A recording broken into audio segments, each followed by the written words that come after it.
बहुत बहुत साधुवाद आदरणीय अनिल कुमार जी। इसमें डबल अनिल हैं और सबसे मैं परिचित हूँ।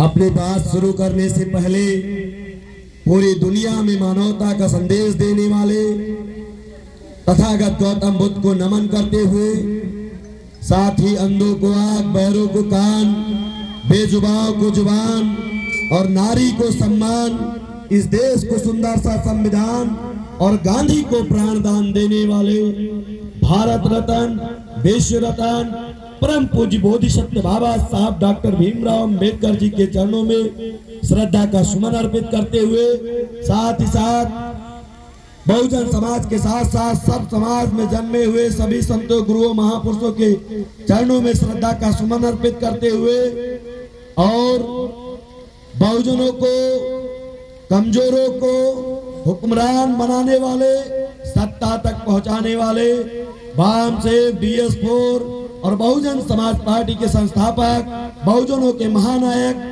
मान्यवर साहब कांसी राम जी को नमन करते हुए, जिंदा देवी, आयरन लेडी, सामाजिक परिवर्तन की महानायिका, हम सब की बहना मान्य बहन कुमारी मायावती जी को उनकी दीर्घ आयु की कामना करते हुए, उन्हें जय भीम करते हुए, हमारे साथ चल के आए, हम सबके संघर्षों के साथी, परम आदरणीय, परम सम्मानित हमारे छोटे भाई advocate Suresh Gautam ji, advocate Sandeep Gautam ji, advocate Anil Gautam ji और बहुत ही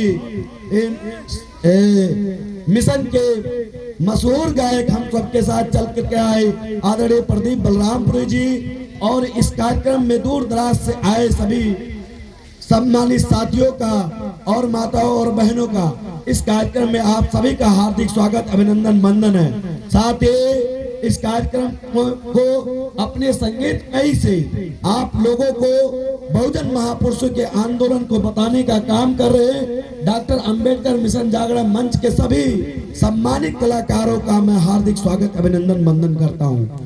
इस कार्यक्रम में हमारे पुलिस प्रशासन के लोग भी मौजूद हैं, मैं उनका भी इस कार्यक्रम को शांति रूप से कराने का काम कर रहे, वो अपना अमूल्य समय दे रहे हैं, उनका भी मैं तहे दिल से स्वागत, अभिनंदन, वंदन करता हूं।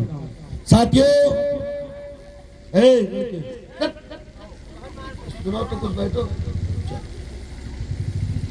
इस कार्यक्रम जो हम मना रहे हैं, ये कोई छोटे मोटे हस्ती का कार्यक्रम हम नहीं मना रहे।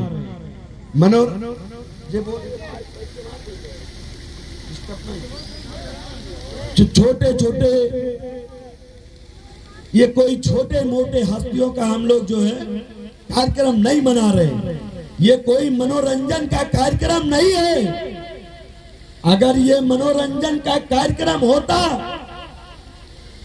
तो हमारे लोग आज इस मुकाम पे जहां खड़े हुए हैं यहां नहीं पहुंच पाते।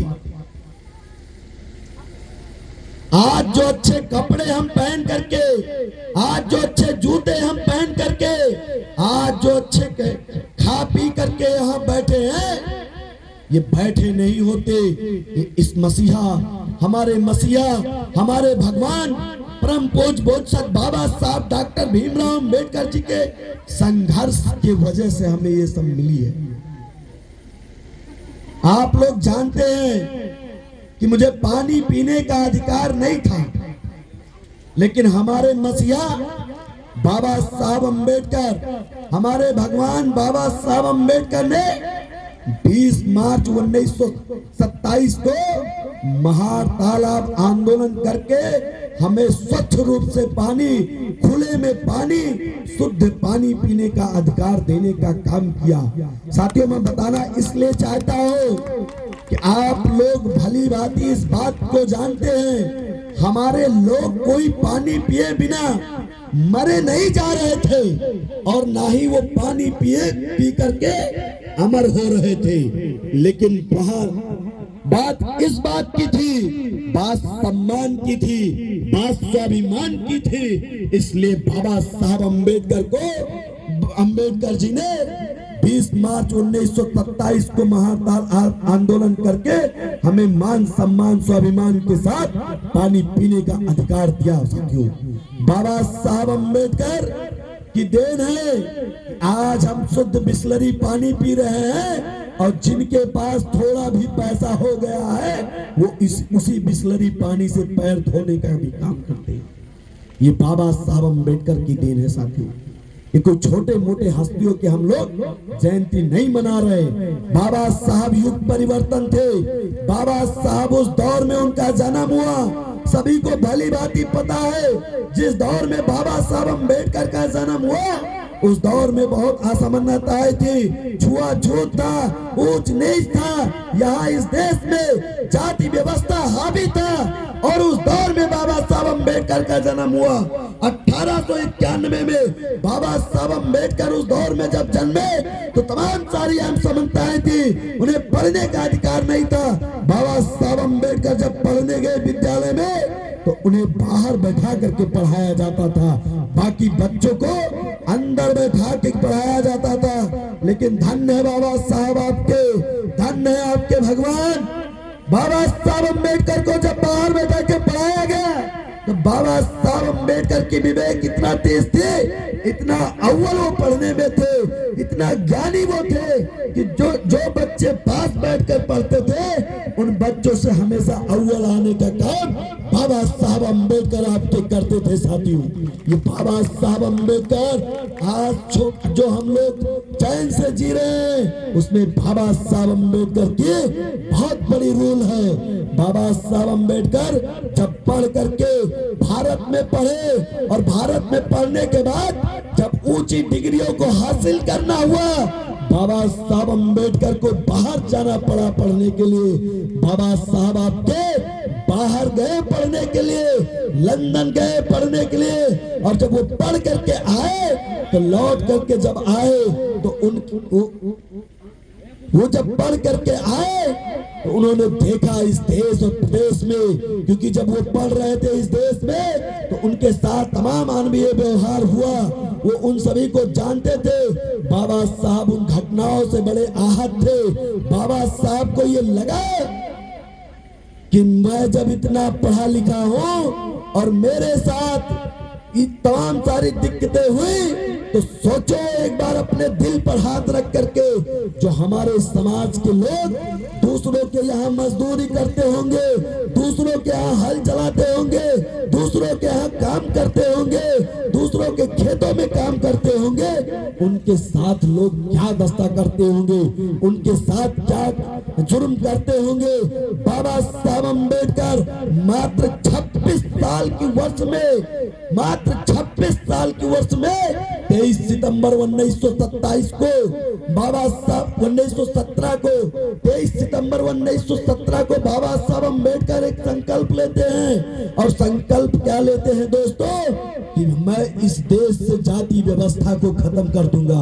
बाबा साहब अम्बेडकर 23 सितंबर 1917 को जो ये संकल्प लिए, और संकल्प लेकर के उन्होंने एक बात और आगे कहा कि यदि मैं इस देश से जाति व्यवस्था को खत्म नहीं कर दिया तो अपने आप को गोली मार करके समाप्त कर लूंगा।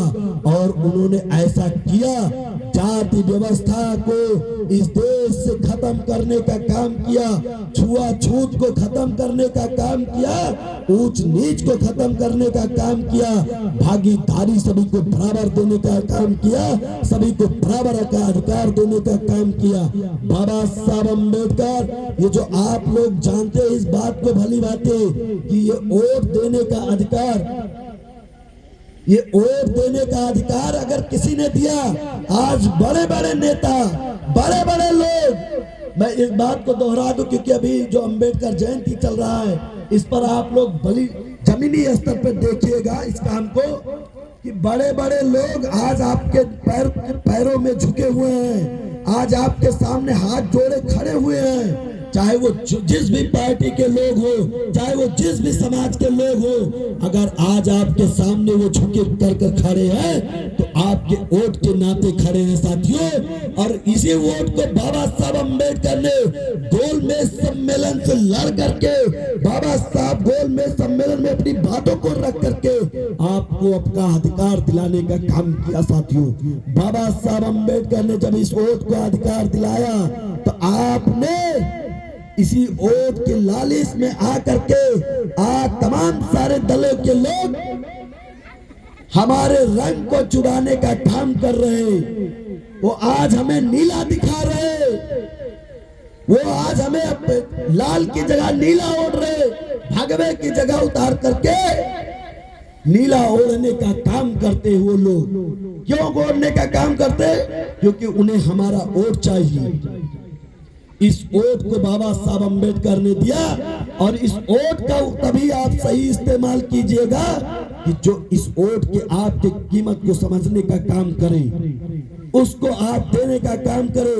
आप सही जो नीले झंडे को लेकर के चलने का काम किया, जो सभी गांव गली कूचों में, ये शहरों में जो है जय भीम का पहचान कराने का काम किया, उन सभी को आप लोगों को पहचानने का जरूरत है और उन्हीं के साथ चलने की जरूरत है। मैं और सभी बातों को बहुत करना चाहता हूं, लेकिन कुछ एक कार्यक्रम यही बगल में लगा हुआ है आपके सकरी कोइया में, वहां भी मुझे जाना है, इसलिए मैं अपनी बात को विराम देता हूं। लेकिन एक बात आपसे अनुरोध करके अपनी बात को खत्म करूंगा कि जहां भी ये कार्यक्रम हो, बाबा साहब अम्बेडकर के या तथागत गौतम बुद्ध का बुद्ध पूर्णिमा हो, इन सभी कार्यक्रमों में, अपने महापुरुषों के कार्यक्रमों में जाएं तो कुछ ना कुछ सुने और सुन के जाएं जब घर, तो आपस में बात करके चिंतन करें कि क्या जो लोगों ने बताया वह सही है। यदि सही लगता है आपको तो आप लोग उसे उस रास्ते पर चलने का काम करने का काम करें, नहीं तो यह आंदोलन यहीं पे रुक जाएगा तो हम फिर आगे विकास नहीं कर पाएंगे। इसलिए इस आंदोलन को बढ़ाना हम सब की नैतिक जिम्मेदारी है। इन्हीं सब बातों के साथ अपनी बात को विराम देता हूँ। आप सभी को जय भीम, जय भारत, जय साथ।